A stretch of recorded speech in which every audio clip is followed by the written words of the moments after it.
एक बार तथागत गौतम बुद्ध अपनी कुटिया में ध्यान कर रहे थे। तभी उनका एक शिष्य उनके पास आकर उनसे कहता है कि हे बुद्ध, मेरे पिताजी कहते हैं कि आधा अधूरा ज्ञान अज्ञान से भी ज्यादा खतरनाक होता है, लेकिन कैसे?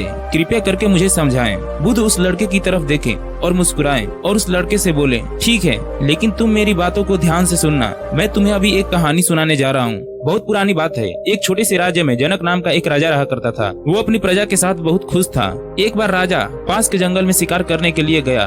वह राजा शिकार करते करते जंगल में काफी दूर चला गया। तभी जोरों की बारिश होने लगी। बारिश की वजह से रास्ता साफ दिखाई नहीं दे रहा था। राजा को समझ नहीं आ रहा था कि वह अब क्या करे, क्योंकि कुछ देर में रात होने वाली थी। थोड़ा दूर जाने पर राजा को एक घर दिखाई दिया। राजा उस घर के पास जाता है और आवाज लगाता है, घर में कोई है? इतना सुनते ही घर से एक व्यक्ति बाहर आया। राजा ने अपनी सारी बात उस व्यक्ति को बताया। फिर उस व्यक्ति ने बड़े प्यार से उस राजा को खाना खिलाया और रात को आराम करने के लिए अच्छा सा बिस्तर भी लगाया। जब सुबह हुई तो राजा अपने घर जाने के लिए उस व्यक्ति से कहा। वह व्यक्ति राजा को छोड़ने के लिए उनको जंगल से बाहर लेके जाने लगा। रास्ते में जाते जाते राजा ने उस व्यक्ति से पूछा, तुम क्या काम करते हो? वह व्यक्ति निराश मन से कहता है कि राजा साहब, हम किसान हैं और जंगल से कुछ दूर आगे थोड़ा सा हमारा खेत है, जिससे हम अपना गुजर बसर कर लेते हैं। किसान ने राजा की बहुत सेवा की थी। इसके बदले में राजा ने इनाम के रूप में उस किसान को चंदन का बगीचा दे दिया। वह उस बगीचे को पाकर बहुत खुश हुआ। वह रोज उस बगीचे में से पेड़ों को काटता था और उनको जला के कोयला बनाता था। फिर उस कोयले को